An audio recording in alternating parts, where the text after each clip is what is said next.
Assalamualaikum warahmatullahi wabarakatuh. Kembali lagi di channel Berita Mistis. Untuk kisah kali ini masih ada sebuah cerita dari tulisannya Ulat Bulu.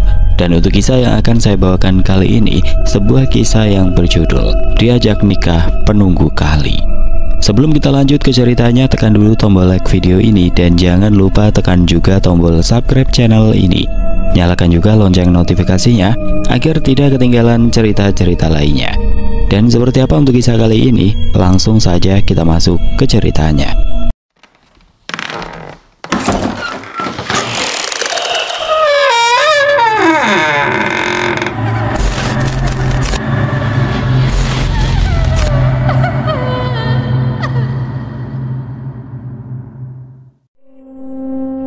Agus adalah pria berusia 35 tahun yang tinggal di sebuah desa kecil di pinggir kota. Desa itu dikelilingi oleh sawah, ladang, dan sungai kecil yang mengalir tenang sepanjang tahun. Sejak kecil Agus sudah akrab dengan alam. Ia sering diajak ayahnya memancing di sungai belakang desa. Setelah ayahnya meninggal dunia, hobi itu tetap ia pertahankan. Baginya, memancing bukan sekedar cara untuk mendapatkan ikan, melainkan pelarian dari segala beban hidup. Sebagai seorang duda dengan satu anak, kehidupan Agus tidak bisa dibilang mudah. 5 tahun lalu, istrinya meninggal dunia karena sakit yang tidak kunjung sembuh. Sejak saat itu ia harus merawat Raka, putranya yang kini berusia 8 tahun, seorang diri.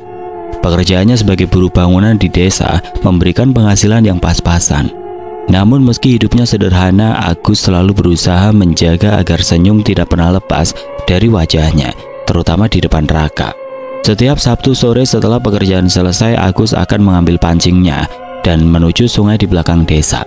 Sungai itu bukan tempat istimewa, airnya jernih, tapi dangkal dengan batu-batu besar tersebar di dasarnya. Pepohonan rindang tumbuh di tepi sungai, menciptakan suasana teduh yang sempurna untuk bersantai.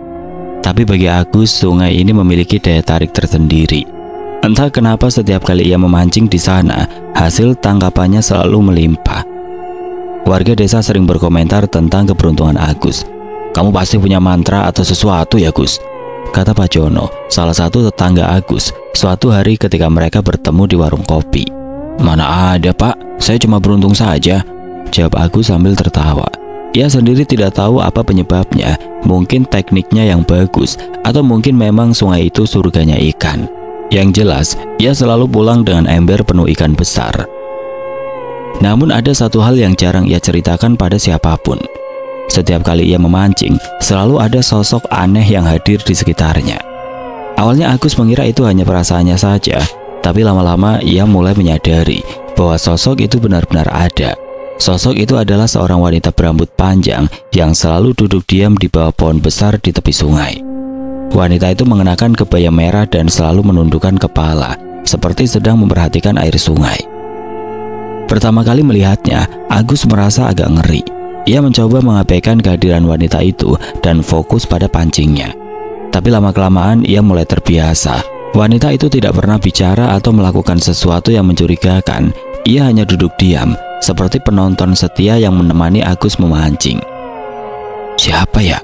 pikir Agus dalam hati suatu sore. Ia sempat ingin bertanya, tapi urung melakukannya karena takut mengganggu. Lagi pula wanita itu tampak begitu damai di sana, seperti bagian dari alam sekitar. Meski begitu, kehadiran wanita itu selalu membuat Agus merasa aneh, ada sesuatu yang tidak biasa tentangnya. Mungkin caranya duduk tanpa bergerak sedikit pun, atau mungkin tatapannya yang kosong namun dalam. Tapi entah kenapa Agus merasa nyaman. Bahkan ia mulai merasa bahwa wanita itu membawa keberuntungan baginya. Setiap kali wanita itu hadir, ikan-ikan besar selalu datang dengan mudah ke jalur pancingan. Suatu hari Agus pulang ke rumah dengan ember penuh ikan. Raka yang sedang bermain di halaman langsung berlari menghampirinya. "Wah, banyak banget ikannya ya," seru Raka dengan mata berbinar. "Iya nak, hari ini lagi mujur," kata Agus sambil tersenyum. "Ya, besok kita masak ikan bakar ya?" "Boleh, asal kamu bantu ayah membersihkannya." Raka mengangguk antusias melihat senyum anaknya. Agus merasa semua lelahnya hilang seketika. Ia tidak peduli apakah ada wanita aneh yang selalu menemaninya di sungai. Yang penting, ia bisa memberikan kebahagiaan bagi Raka. Namun di balik kebahagiaan itu ada firasat samar yang mulai mengusik pikiran Agus. Ia tidak tahu persis apa yang mengganggunya, tapi ia merasa bahwa keberuntungannya di sungai itu bukanlah sesuatu yang normal. Apakah wanita itu benar-benar manusia, ataukah ada sesuatu yang lebih besar di balik semua ini? Untuk sementara Agus memilih untuk tidak terlalu memikirkannya. Baginya yang terpenting adalah bisa menjalani hari-harinya dengan damai bersama Raka. Toh selama ini wanita itu tidak pernah mengganggu atau menunjukkan tanda-tanda aneh. Mungkin pikirnya wanita itu hanya kebetulan suka memancing juga. Tapi seperti kata pepatah, tidak ada kebetulan di dunia ini, dan Agus akan segera mengetahui bahwa kehadiran wanita berkebaya merah itu bukanlah hal yang bisa diabaikan begitu saja. Sore itu Agus kembali ke sungai seperti biasa. Matahari mulai tenggelam di balik pepohonan menciptakan bayangan panjang di permukaan air yang tenang. Udara terasa segar dengan aroma tanah basah setelah hujan ringan tadi siang. Ia membawa ember kosong dan peralatan pancingnya, berharap hari ini juga akan menjadi hari yang mujur. Namun kali ini ada sesuatu yang berbeda. Wanita berkebaya merah itu sudah duduk di bawah pohon besar sebelum Agus tiba. Biasanya ia baru muncul beberapa saat setelah Agus mulai memancing. Tapi sore ini, wanita itu sudah ada di sana, duduk diam dengan kepala tertunduk seperti biasa. Agus sempat ragu untuk mendekat. Ada perasaan aneh yang menyelimuti dirinya, campur antara rasa penasaran dan sedikit takut. Setelah menarik nafas dalam-dalam, Agus akhirnya melangkah mendekati tepi sungai. Ia mencoba bersikap biasa saja, seolah-olah wanita itu tidak ada. Namun kali ini, ia tidak bisa sepenuhnya mengabaikan kehadirannya. Entah kenapa aura wanita itu terasa lebih kuat dari biasanya. Agus melemparkan umpan pancingnya ke tengah sungai dan mulai menunggu. Seperti biasa, ikan-ikan besar datang dengan cepat. Dalam waktu kurang dari 15 menit, ia sudah berhasil menangkap 2 ekor lele besar dan 1 ekor baung. Namun, meski hasil tangkapannya luar biasa, pikiran Agus tidak sepenuhnya fokus pada pancingannya.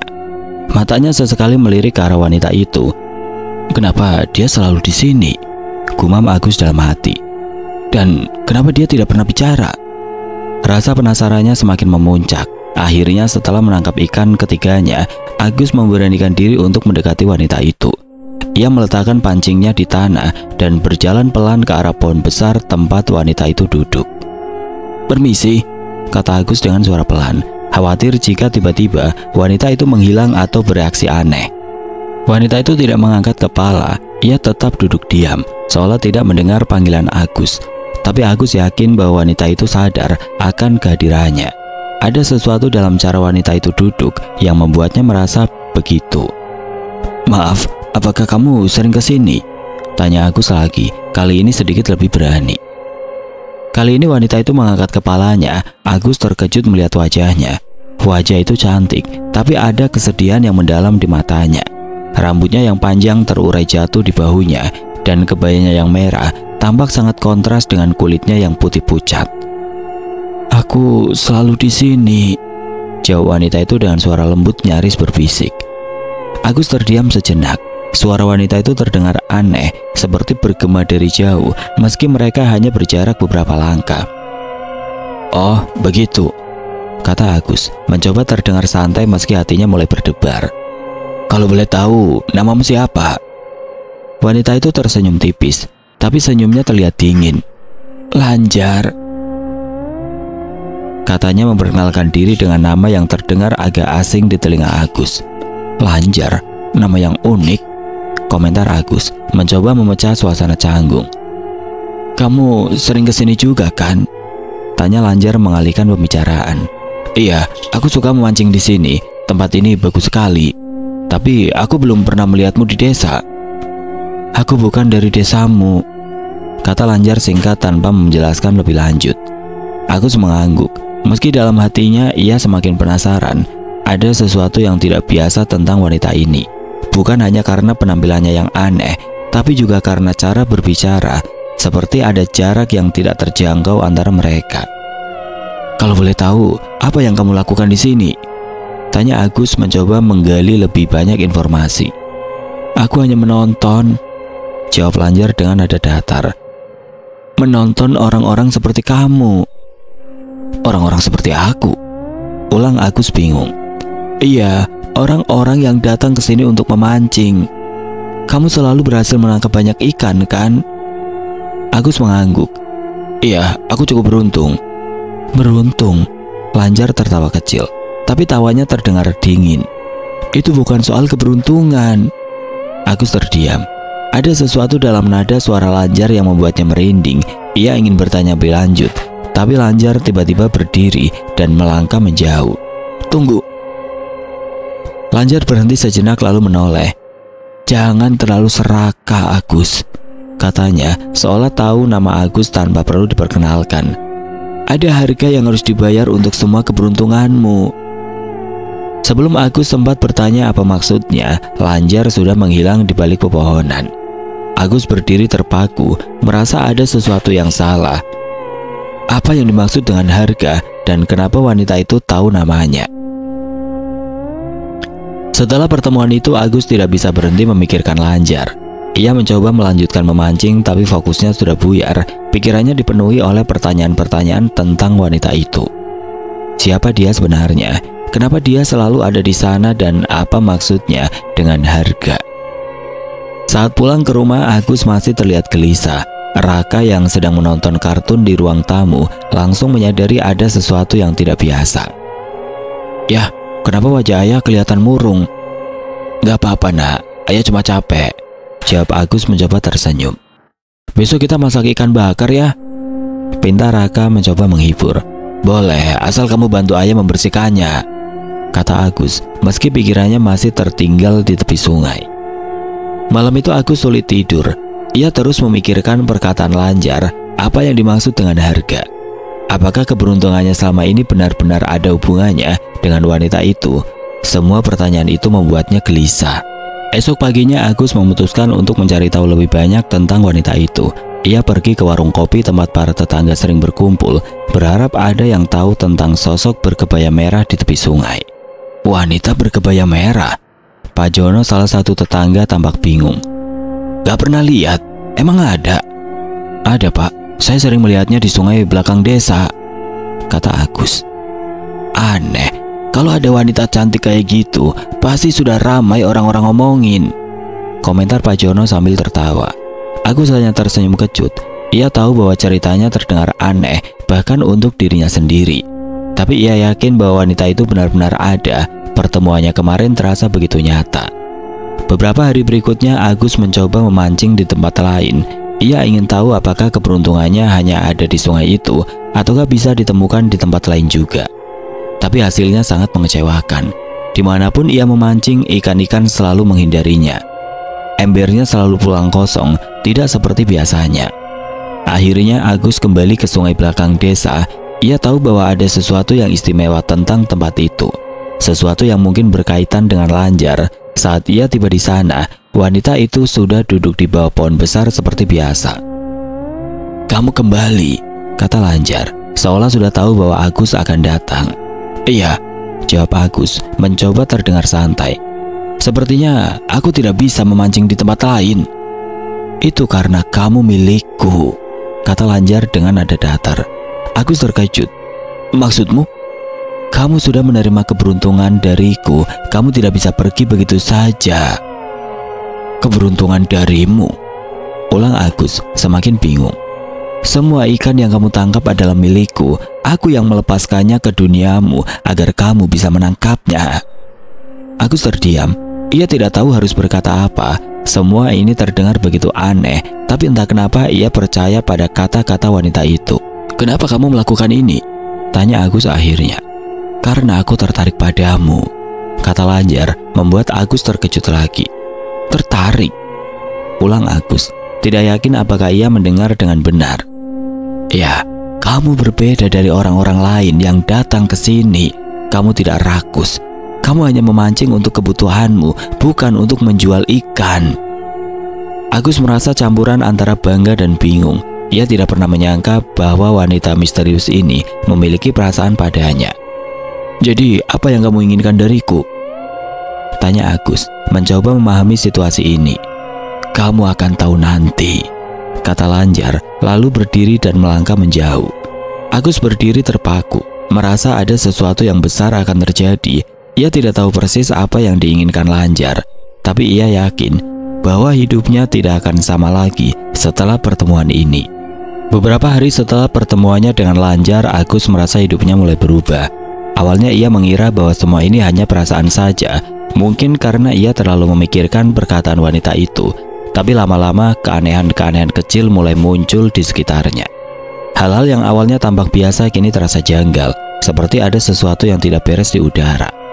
Pertama-tama Agus menyadari bahwa ikan-ikan yang ia tangkap di sungai belakang desa mulai berbeda dari biasanya. Sebelumnya ikan-ikan itu selalu besar dan segar, tapi kali ini banyak diantaranya yang tampak kurus. Bahkan ada yang mati ketika ia tarik dari air. Beberapa kali ia mencoba memancing di tempat yang sama, tetapi hasilnya semakin mengecewakan. Bahkan ada momen ketika ia tidak mendapatkan apapun meski sudah menunggu berjam-jam. Kenapa bisa begini? Gumam Agus dalam hati suatu sore. Ia duduk di tepi sungai, memandangi pancingnya yang tidak kunjung bergerak.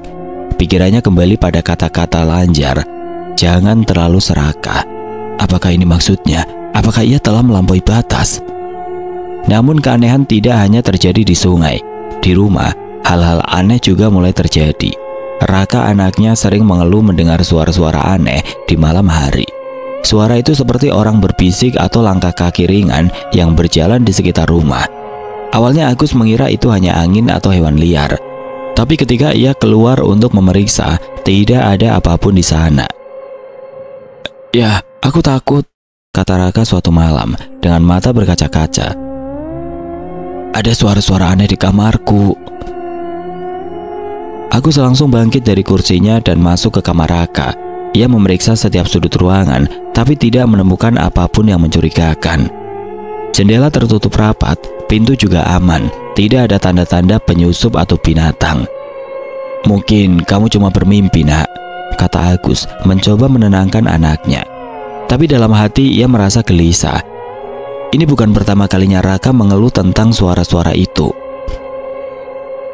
Selain suara aneh, barang-barang di rumah mereka juga mulai berpindah tempat tanpa sebab.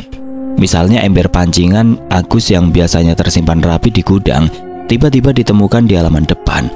Atau sendok dan garpu yang seharusnya ada di dapur, ditemukan tersebar di ruang tamu. Pada awalnya Agus mengira bahwa ia lupa meletakkan barang-barang itu di tempatnya. Tapi lama-lama ia mulai curiga. Ia yakin bahwa ia tidak mungkin ceroboh sejauh itu. "Ada yang aneh di rumah ini," pikir Agus suatu pagi saat ia menemukan sendalnya terbalik di depan pintu. Ia tidak ingat meletakkannya seperti itu. Semua kejadian ini membuat Agus semakin penasaran dan cemas. Ia mulai merasa bahwa ada hubungan antara keanehan-keanehan ini dengan Lanjar. Wanita itu pasti memiliki peran di balik semua ini. Tapi kenapa? Apa yang salah dengan dirinya? Suatu sore Agus kembali ke sungai dengan harapan bisa bertemu Lanjar lagi. Ia membawa pancingnya seperti biasa, tapi kali ini niat utamanya bukan untuk memancing. Ia ingin bicara dengan Lanjar, ingin tahu apa yang sebenarnya terjadi. Setibanya di sana, wanita berkebaya merah itu sudah duduk di bawah pohon besar. Seperti biasa, kali ini Agus langsung mendekatinya tanpa ragu. Ia tidak peduli jika wanita itu terlihat aneh atau menyeramkan. Ia hanya ingin jawaban. "Lanjar," panggil Agus dengan nada serius. Wanita itu mengangkat kepala dan menatap Agus dengan matanya yang dalam. "Aku tahu kamu akan datang," katanya seolah sudah menunggunya. "Apa yang sedang terjadi?" tanya Agus langsung. "Kenapa ikan-ikanku semakin sulit didapat dan kenapa ada hal-hal aneh terjadi di rumahku?" Lanjar tersenyum tipis, tapi senyumnya terlihat dingin. "Itu karena kamu melanggar aturan." "Aturan apa?" tanya Agus bingung. "Kamu terlalu serakah. Aku sudah memberimu keberuntungan, tapi kamu tidak tahu kapan harus berhenti. Kamu terus-menerus datang ke sungai ini, menangkap ikan demi ikan tanpa memedulikan batas." Agus terdiam. Ia mulai menyadari bahwa mungkin benar ia terlalu sering memancing di sungai itu. Tapi ia tidak pernah berpikir bahwa itu bisa menjadi masalah. Baginya, memancing adalah cara untuk bertahan hidup, bukan keserakahan. Tapi aku tidak menjual ikan-ikan itu, kata Agus mencoba membela diri. Aku hanya mengambil secukupnya untuk kebutuhan keluargaku. Itu tidak cukup, kata Lanjar dengan nada tegas. Sungai ini bukan milikmu. Ikan-ikan yang kamu tangkap adalah penghuni alamku. Aku yang melepaskannya ke duniamu agar kamu bisa menangkapnya. Tapi kamu tidak boleh terlalu rakus. Agus merasa bersalah. Ia tidak pernah memikirkan hal ini sebelumnya. Baginya, sungai itu hanyalah tempat biasa untuk memancing. Ia tidak tahu bahwa ada makhluk gaib yang menjaganya. Maafkan aku, kata Agus akhirnya. Aku tidak tahu. Kalau aku tahu, aku tidak akan melakukannya. Lanjar menatap Agus lama, seolah mempertimbangkan permintaan maafnya. Aku sudah memberi tanda-tanda, tapi kamu tidak memperhatikannya. Tanda-tanda apa? Keanehan-keanehan di rumahmu itu semua adalah peringatan dariku. Agus terkejut. Jadi semua suara aneh dan barang-barang yang berpindah tempat itu adalah ulah Lanjar. Ia merasa bodoh karena tidak menyadarinya lebih awal. Kalau begitu, apa yang harus aku lakukan? Tanya Agus merasa putus asa. Berhenti memancing di sini, atau bayar harga atas semua keberuntunganmu. Harga apa? Tanya Agus makin cemas. Lanjar tidak langsung menjawab. Ia menundukkan kepala sejenak, lalu menatap Agus dengan ekspresi serius. Ikut aku ke alamku. Agus terdiam, ia tidak tahu apa maksudnya. Ikut ke alam Lanjar, apakah itu berarti ia harus meninggalkan dunianya? Maksudmu, aku harus meninggalkan dunia ini? Tanya Agus, suaranya bergetar. Bukan meninggalkan, tapi bergabung. Kamu akan hidup di alamku bersamaku. Agus merasa bingung dan takut. Ia tidak siap untuk meninggalkan kehidupannya. Raka masih kecil, ia masih butuh ayahnya. Tapi di sisi lain ia tidak tahu bagaimana cara mengatasi masalah ini. Aku tidak bisa, kata Agus akhirnya. Aku punya anak, aku harus menjaga dia. Lanjar tersenyum dingin. Kalau begitu, kamu harus membayar harga lain. Apa? Tanya Agus waspada. Kamu akan tahu nanti, kata Lanjar lalu berdiri dan melangkah menjauh. Agus berdiri terpaku, merasa ada beban besar di pundaknya. Ia tahu bahwa ini belum berakhir. Keanehan-keanehan ini baru permulaan. Jika ia tidak menemukan solusi, kehidupannya akan semakin berantakan. Pulang ke rumah, Agus tidak bisa tidur. Pikirannya dipenuhi oleh pertanyaan-pertanyaan tentang Lanjar dan alamnya. Apa sebenarnya yang dimaksud dengan harga, dan apakah ada cara lain untuk mengatasi masalah ini tanpa harus meninggalkan dunianya? Esok paginya, Agus memutuskan untuk mencari bantuan. Ia pergi ke dukun tua di desa, seorang pria bernama Pak Wayan yang dikenal sebagai ahli spiritual. Dengan hati berdebar, Agus menceritakan semua kejadian yang dialaminya, mulai dari pertemuannya dengan Lanjar hingga keanehan-keanehan di rumahnya. Pak Wayan mendengarkan dengan tenang, lalu mengangguk pelan. Ini masalah serius. Wanita itu adalah penunggu sungai, dia bukan manusia biasa. Lalu apa yang harus aku lakukan? Tanya Agus khawatir. Kamu harus mengembalikan semua ikan yang pernah kamu tangkap ke sungai dan minta maaf secara tulus kepada penunggu sungai itu. Hanya itu cara untuk menghentikan kemarahannya. Agus merasa lega mendengar ada solusi. Ia langsung pulang ke rumah dan mulai mengumpulkan semua ikan yang masih tersisa. Ia bahkan menjual tabungannya untuk membeli ikan segar dari pasar demi mengembalikan semuanya ke sungai. Namun dalam hati ia tahu bahwa ini belum berakhir. Lanjar pasti memiliki rencana lain untuknya dan Agus harus siap menghadapinya. Malam itu Agus duduk di beranda rumahnya dengan pikiran yang kacau. Ia baru saja menyelesaikan tugas berat mengumpulkan semua ikan yang pernah ia tangkap, atau setidaknya sebanyak mungkin yang bisa ia kumpulkan. Beberapa ikan sudah dimakan atau dijual, jadi ia harus membeli ikan segar dari pasar untuk melengkapi jumlahnya. Uang tabungannya hampir habis, tapi ia merasa ini adalah harga yang harus ia bayar jika ingin kehidupannya kembali normal. Namun meski telah melakukan semua itu, ada suatu hal yang terus menghantui pikirannya. Ultimatum Lanjar, wanita itu memberinya dua pilihan, ikut ke alamnya atau membayar harga lain yang belum jelas bentuknya. Agus tidak bisa menerima pilihan pertama karena ia tidak bisa meninggalkan Raka, tapi pilihan kedua juga membuatnya cemas. apa yang akan dilakukan Lanjar padanya dan keluarganya. Kenapa aku harus mengalami ini? Gumam Agus dalam hati. Ia merasa hidupnya seperti sedang berada di ambang jurang. Setiap keputusan yang ia ambil bisa membawa bencana bagi dirinya dan anaknya. Saat itulah suara langkah kaki pelan terdengar dari arah halaman depan. Agus langsung menoleh, tapi tidak ada siapapun di sana. Hanya angin malam yang berdesir lembut menggoyangkan dedaunan di pepohonan. Namun firasat buruk mulai menyelimuti dirinya. Ia tahu bahwa Lanjar sedang mengamati. Tiba-tiba sosok wanita berkebaya merah itu muncul dari balik bayangan. Matanya yang dalam menatap Agus dengan intens, membuatnya merinding.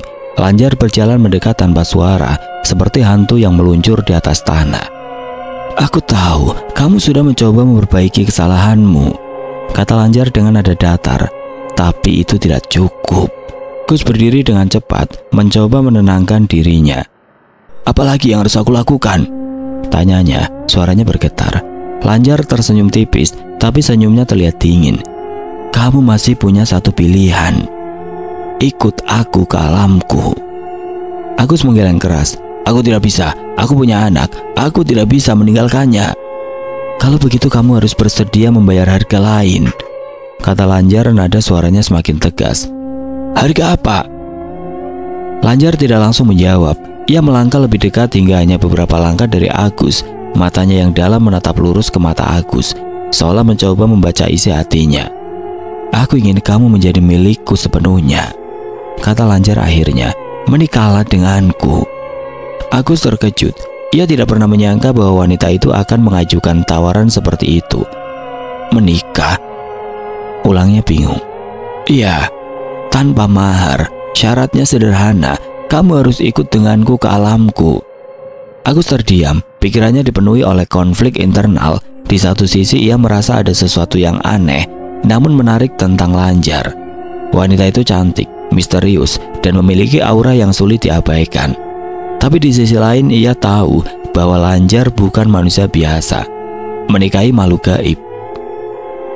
Itu terdengar seperti cerita dongeng yang tidak masuk akal. Kenapa kamu ingin menikahiku? Tanya Agus, mencoba memahami situasi ini. Karena aku tertarik padamu, kata Lanjar dengan nada tulus. Kamu berbeda dari orang-orang lain. Kamu tidak rakus. Kamu hanya memancing untuk kebutuhanmu, bukan untuk menjual ikan. Agus merasa campuran antara bangga dan bingung. Ia tidak pernah menyangka bahwa wanita misterius ini memiliki perasaan padanya. Tapi ia juga tahu bahwa ini bukan soal perasaan. Ini tentang masa depannya dan masa depan anaknya. Aku tidak bisa. Aku punya tanggung jawab pada Raka dan aku tidak bisa meninggalkannya. Lanjar tampak kecewa, tapi ia tetap tenang. Kalau begitu, kamu harus bersedia menerima konsekuensi lain. Apa konsekuensinya? Tanya Agus semakin cemas. Lanjar tersenyum dingin. Kamu akan tahu nanti, katanya, lalu berbalik dan melangkah menjauh. Agus berdiri terpaku, merasa ada beban besar di pundaknya. Ia tahu bahwa ini belum berakhir. Lanjar pasti memiliki rencana lain untuknya dan Agus harus siap menghadapinya. Esok paginya Agus mencoba berpikir jernih. Ia tahu bahwa ia tidak bisa terus-menerus lari dari masalah ini. Ia harus mencari solusi yang lebih baik daripada sekedar mengembalikan ikan-ikan ke sungai. Ia memutuskan untuk kembali ke Pak Wayan, dukun tua yang kemarin memberinya nasihat. Pak Wayan, aku sudah mengembalikan semua ikan ke sungai, kata Agus saat bertemu dukun itu di gubuknya. Tapi Lanjar masih marah. Dia bahkan menawariku untuk menikahinya. Pak Wayan mengangguk pelan. Itu wajar. Penunggu sungai seperti dia seringkali memiliki perasaan terhadap manusia yang sering datang ke wilayahnya. Tapi kamu harus berhati-hati. Jika kamu menerima tawarannya, kamu tidak akan bisa kembali ke dunia manusia. Aku tahu, tapi aku juga tidak bisa menerima konsekuensi lain yang dia bicarakan. Apa yang harus aku lakukan? Pak Wayan berpikir sejenak lalu berkata, kamu harus menunjukkan niat tulusmu. Pergilah ke sungai besok malam saat bulan purnama. Bawa sesaji, bunga melati, kemenyan dan sesuap nasi putih. Letakkan di tepi sungai dan minta maaf secara tulus kepada Lanjar. Katakan bahwa kamu tidak berniat melukai perasaannya dan kamu hanya ingin menjalani hidup dengan damai. Agus merasa lega mendengar ada cara lain untuk mengatasi masalah ini. Ia langsung pulang ke rumah dan mulai mempersiapkan sesaji yang disarankan Pak Wayan. Ia juga berusaha menjelaskan situasi ini kepada Raka, meski dengan bahasa yang sederhana agar anaknya tidak terlalu khawatir. "Ya, kenapa kita harus menyiapkan sesaji?" tanya Raka penasaran. "Ini untuk membuat orang-orang di sungai senang," kata Agus mencoba menjelaskan, "supaya mereka tidak merasa marah lagi." Raka mengangguk meski masih bingung. "Oke ya, aku akan bantu." Malam harinya Agus dan Raka pergi ke sungai bersama-sama. Mereka membawa sesaji yang sudah disiapkan. Bulan purnama bersinar terang di langit, menciptakan pantulan indah di permukaan sungai. Udara terasa dingin, tapi Agus merasa tegang. Setelah meletakkan sesaji di tepi sungai, Agus berlutut dan mulai berdoa. "Lanjar," panggilnya dengan suara pelan. "Aku minta maaf atas semua kesalahanku. Aku tidak tahu bahwa aku lampaui batas. Aku hanya ingin menjalani hidupku dengan damai bersama anakku. Tolong maafkan aku." Beberapa saat kemudian sosok Lanjar muncul dari balik pepohonan. Matanya yang dalam menatap Agus dengan intens. "Aku mendengar permintaan maafmu," katanya, "dan aku melihat niat tulusmu." Agus merasa lega. "Terima kasih. Aku janji tidak akan datang ke sungai ini lagi jika kamu maafkanku." Lanjar tersenyum tipis. "Baiklah, aku akan memaafkanmu. Tapi ingat, jika kamu melanggar janjimu, aku tidak akan segan-segan menghukummu." Agus mengangguk. "Aku mengerti. Terima kasih, Lanjar." Neta itu mengangguk, lalu berbalik dan melangkah menjauh. Dalam sekejap sosoknya lenyap di balik pepohonan. Malam itu Agus pulang ke rumah dengan perasaan lega. Ia merasa bahwa masalahnya dengan Lanjar sudah selesai. Wanita itu telah memaafkannya, dan ia hanya perlu menjalani hidupnya seperti biasa tanpa kembali ke sungai. Tapi meski begitu, ada sesuatu yang mengganjal di hatinya. Rasa tidak yakin bahwa semuanya benar-benar berakhir. "Ya, kita bisa tidur nyenyak sekarang ya?" tanya Raka, anaknya, ketika mereka tiba di rumah. "Iya nak, semoga saja," jawab Agus, mencoba tersenyum meski dalam hati ia masih merasa cemas. Namun rasa tenang itu tidak bertahan lama. Beberapa hari setelah pertemuannya dengan Lanjar, keanehan-keanehan mulai terjadi lagi. Kali ini, intensitasnya lebih besar dari sebelumnya. Suara-suara aneh di malam hari semakin sering terdengar, bahkan sampai membuat Raka menangis karena takut. Barang-barang di rumah juga semakin sering berpindah tempat tanpa sebab. Ember pancingan yang sudah disimpan rapi di gudang ditemukan di halaman depan, kali ini dengan air penuh di dalamnya, padahal Agus yakin ember itu kosong saat ia simpan. "Apa yang terjadi ya?" tanya Raka suatu pagi dengan mata berkaca-kaca. "Kenapa barang-barang kita selalu berubah tempat?" Agus tidak tahu harus menjawab apa. Ia sendiri bingung dengan semua ini. Bukankah Lanjar sudah memaafkannya? Kenapa keanehan ini masih terus terjadi? Pada malam ketiga, kejadian yang lebih mengerikan terjadi. Saat Agus sedang tidur, ia terbangun oleh suara langkah kaki di luar rumah. Ia langsung bangkit dan keluar untuk memeriksa, tapi tidak ada siapapun di sana. Namun saat ia kembali ke kamar, ia melihat sesuatu yang membuat darahnya berdesir. Dingin, sebuah jejak basah membentang dari pintu depan hingga ke tengah ruang tamu. Jejak itu tampak seperti bekas kaki telanjang yang basah, tapi ukurannya terlalu kecil untuk manusia dewasa. Dan yang lebih aneh, jejak itu berhenti begitu saja di tengah ruangan, seolah pemiliknya menghilang di udara. "Ini pasti ulah Lanjar," pikir Agus dalam hati. Ia merasa marah dan putus asa. Kenapa wanita itu tidak bisa memaafkannya sepenuhnya? Apa yang salah dengan permintaan maafnya? Esok paginya Agus memutuskan untuk kembali ke sungai. Ia ingin bicara langsung dengan Lanjar, ingin tahu apa yang sebenarnya terjadi. Setibanya di sana, wanita berkebaya merah itu sudah duduk di bawah pohon besar seperti biasa. "Kenapa kamu masih datang ke sini?" tanya Lanjar, nada suaranya dingin. "Aku datang untuk bertanya kenapa keanehan-keanehan itu masih terjadi." Suaranya bergetar karena marah. "Bukankah kamu sudah memaafkanku?" Lanjar tersenyum tipis, tapi senyumnya terlihat menyakitkan. "Aku memaafkanmu, tapi itu tidak berarti aku akan meninggalkanmu begitu saja. Kau masih memiliki hutang padaku." "Hutang apa?" tanya Agus bingung. "Kamu sudah menerima keberuntungan dariku selama bertahun-tahun. Semua ikan yang kamu tangkap adalah milikku. Kamu tidak bisa melupakan itu begitu saja." Agus merasa frustasi. Aku sudah mengembalikan semuanya. Aku sudah minta maaf. Apalagi yang kamu inginkan dariku? Lanjar berdiri dan melangkah mendekati. Matanya yang dalam menatap lurus ke mata Agus membuatnya merinding. Aku ingin kamu ikut denganku ke alamku, katanya dengan nada tegas. Aku sudah bilang, aku tidak bisa, bentak Agus, kehilangan kesabarannya. Aku punya anak, aku tidak bisa meninggalkannya. Lanjar tertawa dingin. Kalau begitu, kamu harus bersedia menerima konsekuensi lain.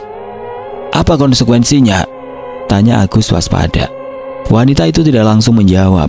Ia melangkah lebih dekat hingga hanya beberapa langkah dari Agus.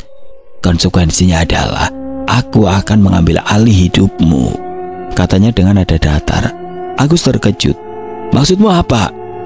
Aku akan mengganggu hidupmu dan keluargamu sampai kamu tidak bisa bertahan lagi, kata Lanjar. Aku akan membuatmu menyesal telah menolak tawaranku. Agus merasa tubuhnya gemetar. Ia tahu bahwa wanita itu tidak main-main. Ini bukan sekedar ancaman, ini adalah peringatan serius. Kenapa kamu melakukan ini? Tanya Agus, suaranya bergetar. Karena kamu tidak menghargai apa yang sudah aku berikan padamu, kata Lanjar dengan nada tajam. Kamu terlalu serakah dan sekarang kamu harus membayar harga atas keserakahanmu. Agus terdiam. Ia merasa bersalah tapi juga merasa marah. Kenapa wanita ini begitu keras kepala? Kenapa dia tidak bisa memaafkannya sepenuhnya? Baiklah, kata Agus akhirnya. Apa yang harus aku lakukan agar kamu berhenti menggangguku? Lanjar tersenyum dingin. Tidak ada yang bisa kamu lakukan lagi kecuali kamu bersedia ikut denganku ke alamku. Agus menggeleng keras. Aku tidak bisa, aku punya anak, aku tidak bisa meninggalkannya.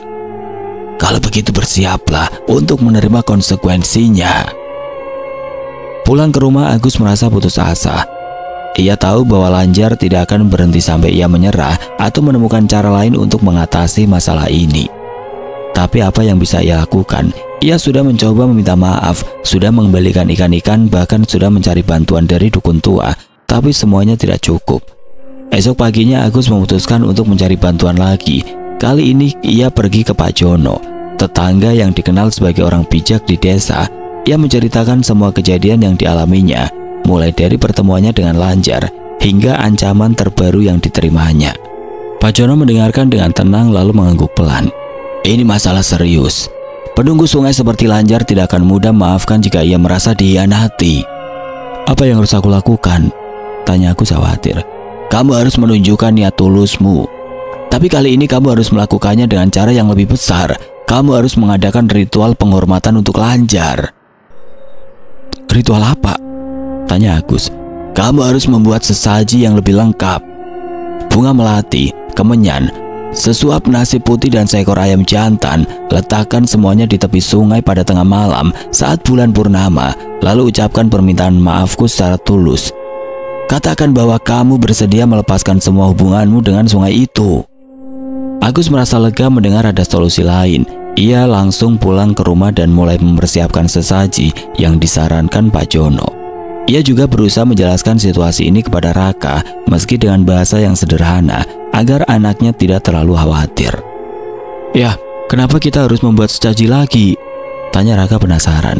Ini untuk membuat orang-orang di sungai lebih senang, kata Agus mencoba menjelaskan supaya mereka tidak marah lagi. Raka mengangguk, meski masih bingung. Oke ya, aku akan bantu. Malam harinya Agus dan Raka pergi ke sungai bersama-sama. Mereka membawa sesaji yang sudah disiapkan. Bulan purnama bersinar terang di langit, menciptakan pantulan indah di permukaan sungai. Udara terasa dingin, tapi Agus merasa tegang. Setelah meletakkan sesaji di tepi sungai, Agus berlutut dan mulai berdoa. Lanjar, panggilnya dengan suara pelan. Aku minta maaf atas semua kesalahanku. Aku tidak tahu bahwa aku melampaui batas. Aku hanya ingin menjalani hidupku dengan damai bersama anakku. Tolong, maafkan aku. Beberapa saat kemudian, sosok Lanjar muncul dari balik pepohonan. Matanya yang dalam menatap Agus dengan intens. Aku mendengar permintaan maafmu, dan aku melihat niat tulusmu. Agus merasa lega. Terima kasih. Aku janji tidak akan datang ke sungai ini lagi jika kamu maafkanku. Lanjar tersenyum tipis. Baiklah, aku akan memaafkanmu. Tapi ingat, jika kamu melanggar janjimu, aku tidak akan segan-segan menghukummu. Agus mengangguk. Aku mengerti, terima kasih Lanjar. Wanita itu mengangguk, lalu berbalik dan melangkah menjauh. Dalam sekejap, sosoknya lenyap di balik pepohonan. Setelah ritual penghormatan di sungai, Agus pulang ke rumah dengan perasaan campur aduk. Di satu sisi ia merasa lega karena Lanjar akhirnya menerima permintaan maafnya dan berjanji untuk tidak lagi mengganggu hidupnya. Tapi di sisi lain ada sesuatu yang masih mengganjal di hatinya, rasa was-was bahwa masalah ini belum sepenuhnya selesai. Ia tahu bahwa makhluk gaib seperti Lanjar tidak bisa diprediksi. Apakah wanita itu benar-benar akan memaafkannya, ataukah ini hanya jeda sebelum badai baru datang? Beberapa hari berlalu tanpa kejadian aneh. Suara-suara di malam hari sudah tidak terdengar lagi. Barang-barang di rumah juga tidak berpindah tanpa sebab. Raka tampak lebih tenang, bahkan mulai kembali bermain di halaman depan seperti biasa. Namun meski segalanya tampak normal, Agus tetap merasa ada sesuatu yang salah. Ia tidak bisa sepenuhnya rileks. "Ya, kenapa ayah masih kelihatan murung?" tanya Raka suatu sore saat mereka sedang makan malam bersama. "Ayah cuma mikirin sesuatu," jawab Agus mencoba tersenyum. "Mikirin apa ya?" tanya Raka penasaran.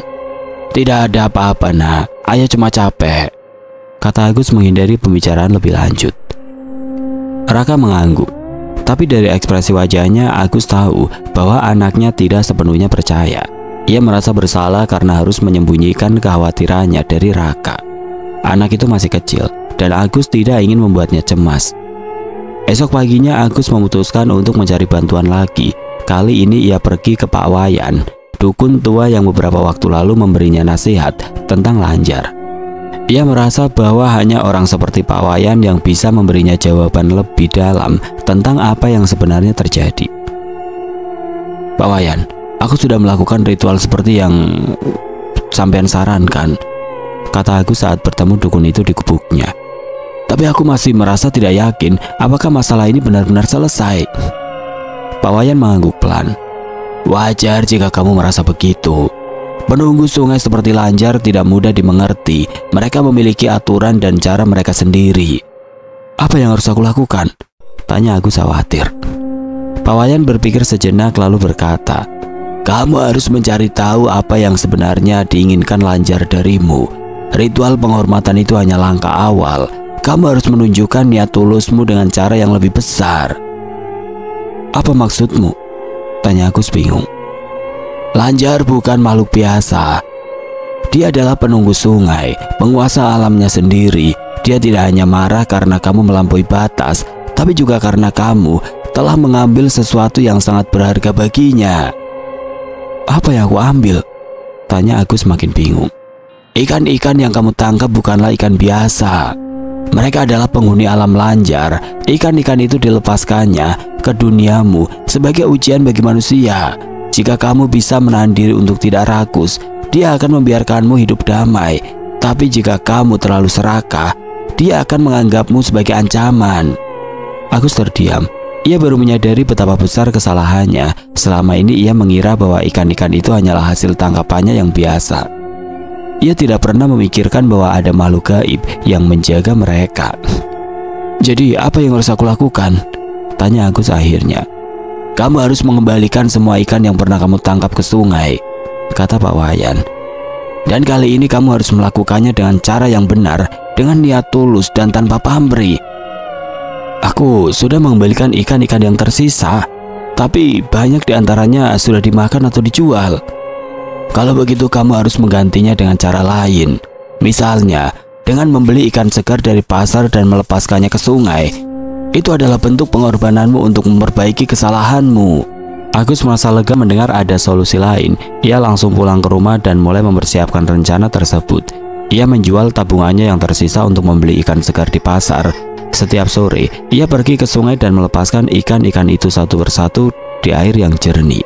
Namun meski ia melakukan semua itu, ada satu hal yang terus menghantui pikirannya. Lanjar, wanita itu pasti memiliki rencana lain untuknya, dan Agus harus siap menghadapinya. Suatu sore setelah melepaskan ikan-ikan terakhirnya, Agus duduk di tepi sungai dengan pikiran yang kacau. Ia merasa lelah, baik secara fisik maupun mental. Ia sudah melakukan segala yang bisa dilakukan untuk memperbaiki kesalahannya, tapi ia masih merasa tidak cukup. Kenapa aku harus mengalami ini? Gumam Agus dalam hati. Ia merasa hidupnya seperti sedang berada di ambang jurang. Setiap keputusan yang ia ambil bisa membawa bencana bagi dirinya dan anaknya.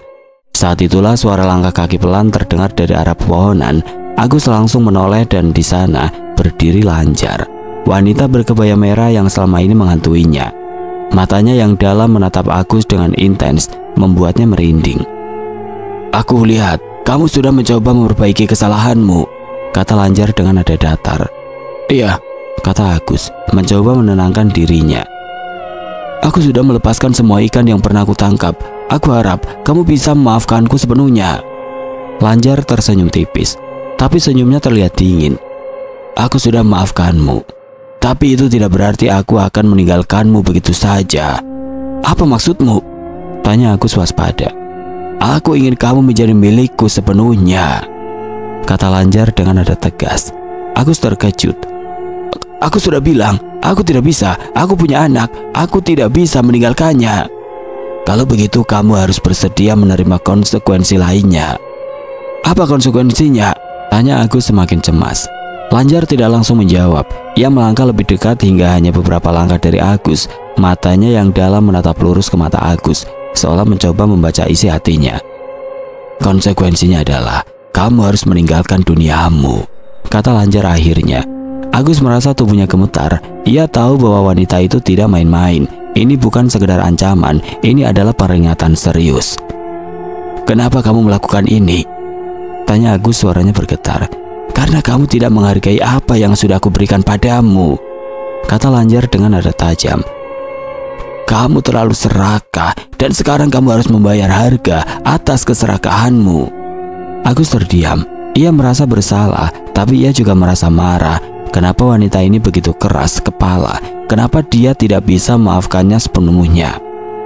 "Baiklah," kata Agus akhirnya. "Apa yang harus aku lakukan agar kamu berhenti menggangguku?" Lanjar tersenyum tipis. "Tidak ada yang bisa kamu lakukan lagi, kecuali kamu bersedia ikut denganku ke alamku." Agus menggeleng keras. "Aku tidak bisa, aku punya anak, aku tidak bisa meninggalkannya." "Kalau begitu bersiaplah untuk menerima konsekuensinya." Lanjar lalu berbalik dan melangkah menjauh. Malam itu Agus duduk di beranda rumahnya dengan pikiran yang semakin kacau. Ia merasa seperti berada dalam lingkaran setan yang tidak ada ujungnya. Setiap kali ia berusaha memperbaiki kesalahannya, Lanjar selalu menuntut lebih banyak pengorbanan, lebih banyak permintaan maaf, lebih banyak pembuktian niat tulus. Tapi apakah itu cukup? Ataukah ini hanya permainan kejam dari wanita gaib itu? "Kenapa aku harus mengalami semua ini?" gumam Agus dalam hati. Ia merasa lelah, bukan hanya secara fisik tapi juga mental. Selama ini ia hanya ingin menjalani hidup sederhana bersama anaknya, Raka. Ia tidak pernah meminta keberuntungan luar biasa atau keajaiban apapun. Tapi entah bagaimana nasib membawanya pada situasi yang semakin rumit. Agus memandang ke arah halaman depan, tempat ember pancingnya dulu sering tersimpan. Ember itu sekarang kosong, dan ia sudah berjanji untuk tidak lagi memancing di sungai belakang desa. Namun meski ia telah melepaskan ikan-ikan segar ke sungai sebagai bentuk penggantian atas kesalahannya, ia masih merasa bahwa ini belum cukup. Ada sesuatu yang lebih besar yang diminta Lanjar darinya, sesuatu yang mungkin tidak bisa ia berikan. Esok paginya Agus memutuskan untuk mencari bantuan lagi. Kali ini ia pergi ke Pak Jono, tetangga yang dikenal sebagai orang bijak di desa. Ia menceritakan semua kejadian terbaru yang dialaminya, mulai dari ritual penghormatan hingga ancaman terakhir dari Lanjar. "Pak Jono, aku sudah melakukan semuanya," kata Agus dengan nada putus asa. "Aku sudah melepaskan ikan-ikan, sudah minta maaf, bahkan sudah mencoba memahami apa yang diinginkan Lanjar, tapi kenapa dia masih marah?" Pak Jono mendengarkan dengan tenang, lalu mengangguk pelan. "Ini masalah serius.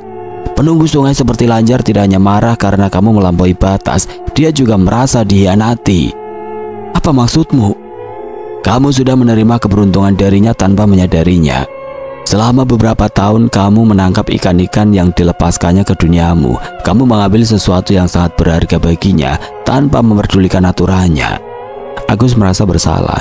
Ia baru menyadari betapa besar kesalahannya. Selama ini ia mengira bahwa ikan-ikan itu hanyalah hasil tangkapannya yang biasa. Ia tidak pernah memikirkan bahwa ada makhluk gaib yang menjaga mereka. Apa yang harus aku lakukan? Tanya Agus akhirnya. Pak Jono berpikir sejenak lalu berkata, kamu harus menunjukkan penyesalanmu dengan cara yang lebih besar. Bukan hanya dengan melepaskan ikan-ikan, tapi juga dengan mengorbankan sesuatu yang berharga bagimu. Apa yang harus aku korbankan? Waktumu. Kamu harus berjanji untuk tidak pernah kembali ke sungai itu. Bahkan jika kamu merasa tergoda, sungai itu adalah wilayah Lanjar dan dia tidak akan mentolerir kedatanganmu lagi. Agus terdiam. Ia tahu bahwa ini adalah harga yang besar. Memancing adalah hobinya. Satu-satunya cara ia bisa melarikan diri dari beban hidup. Tapi jika ini adalah satu-satunya cara untuk mengakhiri semua ini, maka ia harus melakukannya. Baiklah, kata Agus akhirnya. Aku janji tidak akan pernah kembali ke sungai itu. Pak Jono mengangguk. Itu langkah pertama. Tapi ada satu hal lagi yang harus kamu lakukan. Apa itu? Kamu harus meminta maaf langsung pada Lanjar. Bukan hanya dengan kata-kata, tapi dengan tindakan. Tunjukkan padanya bahwa kamu benar-benar menyesal. Malam harinya Agus pergi ke sungai sendirian. Ia membawa sesaji yang disarankan oleh Pak Jono, bunga melati, kemenyan, sesuap nasi putih dan seekor ayam jantan. Bulan purnama bersinar terang di langit, menciptakan pantulan indah di permukaan air sungai. Udara terasa dingin, tapi Agus merasa tegang.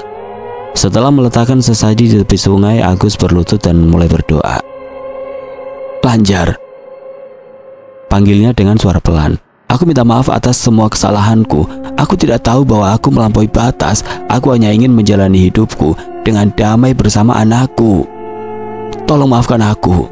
Beberapa saat kemudian sosok Lanjar muncul dari balik pepohonan. Matanya yang dalam menatap Agus dengan intens.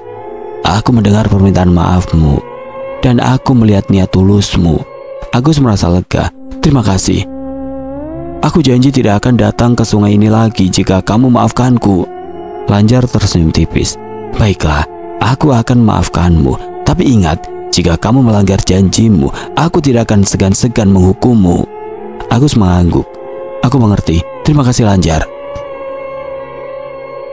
Namun sebelum Lanjar berbalik dan melangkah menjauh, ia berhenti sejenak.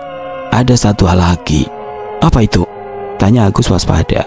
Kamu harus mengembalikan semua ikan yang pernah kamu tangkap. Bukan hanya dengan membeli ikan dari pasar, tapi dengan cara yang lebih besar. Apa maksudmu? Kamu harus mengorbankan sesuatu yang berharga darimu. Misalnya, waktu luangmu. Mulai sekarang kamu harus bekerja lebih keras untuk menjaga alam ini. Tanamkanlah pohon di sekitar sungai, bersihkan sampah yang ada, dan pastikan tidak ada yang merusak wilayahku. Aku terkejut. Ia tidak menyangka bahwa Lanjar akan memberikan tugas seperti itu, tapi ia tahu bahwa ini adalah satu-satunya cara untuk memperbaiki kesalahannya. Baiklah, kata Agus akhirnya. Aku akan melakukannya. Lanjar mengangguk, lalu berbalik dan melangkah menjauh. Dalam sekejap sosoknya lenyap di balik pepohonan. Pulang ke rumah, Agus merasa lega namun juga sedikit cemas. Ia tahu bahwa ini adalah awal dari perubahan besar dalam hidupnya. Ia tidak bisa lagi memancing di sungai, tapi ia harus bekerja lebih keras untuk menjaga alam itu. Ini adalah harga yang harus dibayar atas kesalahannya. Ya. Kenapa kamu kelihatan murung lagi? Tanya Raka saat mereka sedang makan malam bersama. Aku cuma mikirin sesuatu, jawab Agus mencoba tersenyum. Mikirin apa? Tanya Raka penasaran. Tidak apa-apa nak, ayah cuma capek, kata Agus menghindari pembicaraan lebih lanjut. Raka mengangguk, tapi dari ekspresi wajahnya Agus tahu bahwa anaknya tidak sepenuhnya percaya. Ia merasa bersalah karena harus menyembunyikan kekhawatirannya dari Raka. Anak itu masih kecil dan Agus tidak ingin membuatnya cemas. Esok paginya Agus mulai menjalankan tugas barunya. Ia pergi ke sungai dengan sekop dan bibit pohon yang dibelinya dari pasar. Ia menanam pohon-pohon kecil di sekitar tepi sungai, membersihkan sampah yang ada, dan memastikan bahwa alam itu tetap terjaga. Meski pekerjaan ini melelahkan, ia merasa ada kepuasan tersendiri. Ia tahu bahwa ini adalah caranya untuk memperbaiki kesalahannya. Semoga ini cukup, gumam Agus dalam hati. Ia berharap bahwa Lanjar akan benar-benar memaafkannya dan tidak lagi mengganggu hidupnya. Namun meski ia telah melakukan semuanya itu, ada satu hal yang terus menghantui pikirannya. Lanjar, wanita itu pasti memiliki rencana lain untuknya dan Agus harus siap menghadapinya. Beberapa minggu setelah Agus mulai menjalankan tugas barunya, menanam pohon, membersihkan sungai, dan menjaga kelestarian alam di sekitar wilayah Lanjar, kehidupannya mulai menunjukkan perubahan. Suara-suara aneh di malam hari sudah tidak lagi terdengar. Barang-barang di rumah juga tidak berpindah tempat tanpa sebab. Raka tampak lebih ceria, bahkan sering mengajak teman-temannya bermain di halaman depan. Namun meski segalanya tampak normal, ada sesuatu yang masih mengganjal di hati Agus. Ia belum sepenuhnya yakin bahwa masalah ini benar-benar selesai. Setiap kali ia pergi ke sungai untuk menanam pohon atau membersihkan sampah, ia merasa seperti sedang diawasi. Ada firasat samar bahwa Lanjar masih ada di sana, mengamati setiap gerak-geriknya. Tapi wanita itu tidak pernah muncul lagi, membuat Agus semakin penasaran. Apakah Lanjar benar-benar memaafkannya, ataukah ini hanya jeda sebelum badai biru datang? Suatu sore saat Agus sedang menanam bibit pohon di tepi sungai, ia mendengar suara langkah kaki pelan di bengkelnya. Ia langsung menoleh, dan di sana berdiri Lanjar, wanita berkebaya merah yang selama ini menghantuinya. Matanya yang dalam menatap Agus dengan intens, membuatnya merinding.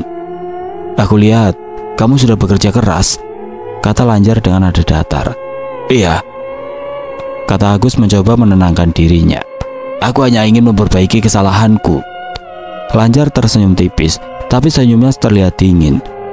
"Aku sudah melihat usahamu, dan aku menghargainya." Agus merasa lega mendengar kata-kata itu. "Terima kasih. Aku harap kamu bisa memaafkanku sepenuhnya." Lanjar mengangguk pelan. "Aku sudah memaafkanmu, tapi ada satu hal yang harus kamu ketahui." "Apa itu?" tanya Agus waspada. "Semua ini bukan tentang dendam atau kemarahan. Ini tentang ujian." "Ujian?" ulang Agus bingung. "Iya, aku melepaskan ikan-ikanku ke duniamu sebagai ujian bagi manusia. Jika kamu bisa menahan diri untuk tidak rakus, aku akan membiarkanmu hidup damai. Tapi jika kamu telah serakah, aku akan menganggapmu sebagai ancaman." Agus terdiam. Ia baru menyadari betapa besar tanggung jawab yang ia emban selama ini. Selama bertahun-tahun ia mengira bahwa ikan-ikan itu hanyalah hasil tangkapannya yang biasa. Ia tidak pernah memikirkan bahwa ada makhluk gaib yang menjaga mereka. "Kenapa kamu tidak memberitahuku dari awal?" tanya Agus akhirnya. "Karena itu adalah bagian dari ujian. Manusia seringkali tidak menyadari apa yang mereka ambil dari alam. Kamu harus belajar untuk menghargai keseimbangan ini." Agus merasa bersalah. Ia tahu bahwa wanita itu benar. Selama ini, ia hanya memikirkan kebutuhan dirinya sendiri tanpa memperdulikan dampaknya pada alam. "Aku mengerti. Aku janji akan menjaga alam ini dengan baik." Lanjar tersenyum tipis. "Itu yang aku harapkan. Tapi ingat, jika kamu melanggar janjimu, aku tidak akan segan-segan menghukummu." Agus mengangguk. "Aku mengerti. Terima kasih, Lanjar." Wanita itu mengangguk, lalu berbalik dan melangkah menjauh. Dalam sekejap sosoknya lenyap di balik pepohonan. Pulang ke rumah, Agus merasa lega namun juga sedikit cemas. Ia tahu bahwa ini adalah awal dari perubahan besar dalam hidupnya. Ia tidak bisa lagi memancing di sungai, tapi ia harus bekerja lebih keras untuk menjaga alam itu. Ini adalah harga yang harus dibayar atas kesalahannya. "Ya, kenapa kamu kelihatan murung lagi?" tanya Raka saat mereka sedang makan malam bersama. "Aku cuma memikirkan sesuatu," jawab Agus mencoba tersenyum. "Mikirin apa ya?" "Tidak apa-apa, Nak. Ayah cuma capek," kata Agus menghindari pembicaraan lebih lanjut. Raka mengangguk, tapi dari ekspresi wajahnya Agus tahu bahwa anaknya tidak sepenuhnya percaya. Ia merasa bersalah karena harus menyembunyikan kekhawatirannya dari Raka. Anak itu masih kecil dan Agus tidak ingin membuatnya cemas. Esok paginya Agus memutuskan untuk membawa Raka ke sungai. Ia ingin anaknya ikut belajar tentang pentingnya menjaga alam. Setibanya di sana, ia mulai menjelaskan kepada Raka tentang apa yang telah ia lakukan selama ini. "Nah, Sungai ini adalah tempat yang sangat penting, kata Agus. Kita harus menjaganya agar tetap bersih dan lestari. Kenapa ya? Tanya Raka penasaran. Karena sungai ini adalah rumah bagi banyak makhluk hidup. Kalau kita tidak menjaganya, mereka akan hilang. Raka mengangguk, meski masih bingung. Oke ya, aku akan bantu. Agus tersenyum. Ia merasa lega karena Raka mau membantunya. Meski anak itu masih kecil, ia yakin bahwa pelajaran ini akan berguna baginya di masa depan. Beberapa hari kemudian, Agus mulai merasakan perubahan positif dalam hidupnya. Warga desa mulai memperhatikan upayanya untuk menjaga sungai. Mereka ikut membantu membersihkan sampah dan menanam pohon di sekitar tepi sungai. Bahkan beberapa orang mulai mengajak anak-anak mereka untuk belajar tentang pentingnya menjaga alam. Agus, kamu hebat sekali, kata Pak Jono suatu sore saat mereka sedang bekerja bersama. Kamu sudah mengubah cara pandang kami tentang sungai ini. Ini bukan hanya tentang aku. Ini tentang kita semua. Kita harus menjaga alam ini agar tetap lestari. Pak Jono mengangguk. Betul sekali. Namun meski segalanya tampak baik, ada satu hal yang terus menghantui pikiran Agus. Lanjar. Wanita itu pasti memiliki rencana lain untuknya dan Agus harus siap menghadapinya. Semoga ini cukup, gumam Agus dalam hati. Ia berharap bahwa Lanjar akan benar-benar memaafkannya dan tidak lagi mengganggu hidupnya. Beberapa minggu setelah pertemuan terakhir dengan Lanjar, kehidupan Agus mulai berangsur-angsur kembali normal. Tidak ada lagi suara-suara aneh di malam hari. Barang-barang di rumah tidak berpindah tempat tanpa sebab, dan Raka tampak ceria dari sebelumnya. Namun meski segalanya tampak baik-baik saja, ada satu hal yang masih mengganjal di benak Agus. Lanjar belum memberikan tanda-tanda bahwa ia sepenuhnya membebaskan Agus dari tanggung jawabnya. Setiap kali Agus pergi ke sungai untuk menanam pohon atau membersihkan sampah, ia seperti merasa sedang diawasi oleh sesuatu yang tidak terlihat. Ia tahu bahwa wanita itu masih ada di sana, mengamati setiap langkahnya, tapi Lanjar tidak pernah muncul lagi. Membuat Agus semakin penasaran, apakah ini hanya jeda sebelum badai biru datang, atau apakah Lanjar benar-benar sudah puas dengan semua usaha yang telah dilakukan Agus. Suatu sore saat Agus sedang duduk di tepi sungai setelah seharian bekerja membersihkan sampah, sosok Lanjar tiba-tiba muncul dari balik pepohonan. Matanya yang dalam menatap Agus dengan intens, membuatnya merinding. Aku lihat kamu sudah melakukan banyak hal, kata Lanjar dengan nada datar. Iya, kata Agus, mencoba menenangkan dirinya. Aku hanya ingin memperbaiki kesalahanku. Lanjar tersenyum tipis, tapi senyumnya terlihat dingin. Aku sudah melihat usahamu, dan aku menghargainya. Agus merasa lega mendengar kata-kata itu. Terima kasih, aku harap kamu bisa memaafkanku sepenuhnya. Lanjar mengangguk pelan. Aku sudah memaafkanmu. Tapi ada satu syarat terakhir yang harus kamu penuhi. Syarat apa? Kamu tidak boleh pernah kembali ke sungai ini, kata Lanjar dengan nada tegas. Agus terkejut. Maksudmu, aku tidak boleh datang ke sini lagi? Iya, kata Lanjar. Sungai ini adalah wilayahku. Kamu sudah mengambil terlalu banyak darinya. Sekarang, kamu harus meninggalkannya sepenuhnya. Agus terdiam. Ia tahu bahwa ini adalah harga yang besar. Sungai itu adalah tempat favoritnya, satu-satunya tempat ia bisa melarikan diri dari beban hidup. Tapi jika ini adalah satu-satunya cara untuk mengakhiri semua ini, maka ia harus melakukannya. Baiklah, kata Agus akhirnya. Aku janji tidak akan pernah kembali ke sungai ini. Lanjar tersenyum tipis. Itu adalah syarat terakhir. Jika kau melanggar janjimu, aku tidak akan segan-segan menghukummu. Agus mengangguk. Aku mengerti. Terima kasih Lanjar. Wanita itu mengangguk, lalu berbalik dan melangkah menjauh. Dalam sekejap sosoknya lenyap di balik pepohonan. Pulang ke rumah, Agus merasa campuran antara lega dan sedih. Ia tahu bahwa ini adalah awal dari perubahan besar dalam hidupnya. Ia tidak bisa lagi memancing di sungai, bahkan tidak bisa datang ke sana untuk sekedar bersantai. Tapi ia juga tahu bahwa ini adalah harga yang harus dibayar atas kesalahannya. Ya, kenapa kamu kelihatan murung lagi? Tanya Raka saat mereka sedang makan malam bersamanya. Aku cuma mikirkan sesuatu, jawab Agus mencoba tersenyum. Mikirin apa ya? Tanya Raka penasaran. Tidak apa-apa nak, Ayo cuma capek. Raka mengangguk, tapi dari ekspresi wajahnya Agus tahu bahwa anaknya tidak sepenuhnya percaya. Ia merasa bersalah karena harus menyembunyikan kekhawatirannya dari Raka. Anak itu masih kecil dan Agus tidak ingin membuatnya cemas. Esok paginya Agus memutuskan untuk membawa Raka ke ladang dekat rumah mereka. Ia ingin mengalihkan perhatian anaknya dari sungai dan mengajarkan hal-hal baru tentang alam. "Nah, kita tidak akan pergi ke sungai lagi," kata Agus saat mereka sedang berjalan menuju ke ladang. "Kenapa ya?" tanya Raka bingung. "Karena sungai itu milik orang lain. Kita harus mencari tempat lain untuk bermain." Raka mengangguk meski masih bingung. "Oke ya, aku akan ikut." Agus tersenyum. Ia merasa lega karena Raka mau mengerti. Meski anak itu masih kecil, ia yakin bahwa pelajaran ini akan berguna baginya di masa depan.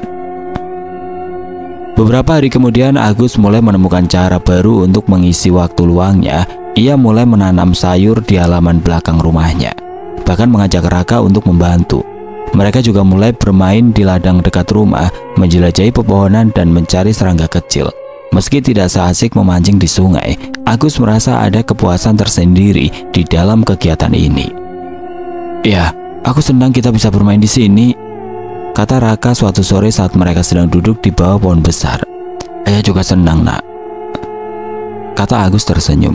"Ini tempat yang baik untuk kita." Raka mengangguk. "Aku suka tempat ini ya." Agus merasa lega. Ia tahu bahwa ia telah berhasil menemukan cara baru untuk menjalani hidupnya tanpa harus kembali ke sungai. Ini adalah awal dari babak baru dalam hidupnya. Namun meski segalanya tampak baik-baik saja, ada satu hal yang terus menghantui pikiran Agus. Lanjar, wanita itu pasti memiliki rencana lain untuknya dan Agus harus siap menghadapinya. "Semoga ini cukup," gumam Agus dalam hati. Ia berharap bahwa Lanjar akan benar-benar memaafkannya dan tidak lagi mengganggu hidupnya. Beberapa tahun telah berlalu sejak Agus membuat janji kepada Lanjar untuk tidak pernah kembali ke sungai. Kehidupannya telah berubah drastis, meski ia masih merindukan momen-momen ketika ia bisa duduk di tepi sungai dengan pancingan di tangannya. Namun ia tahu bahwa keputusan itu adalah harga yang harus dibayar untuk memperbaiki kesalahannya. Meski begitu, Agus tidak pernah menyesal.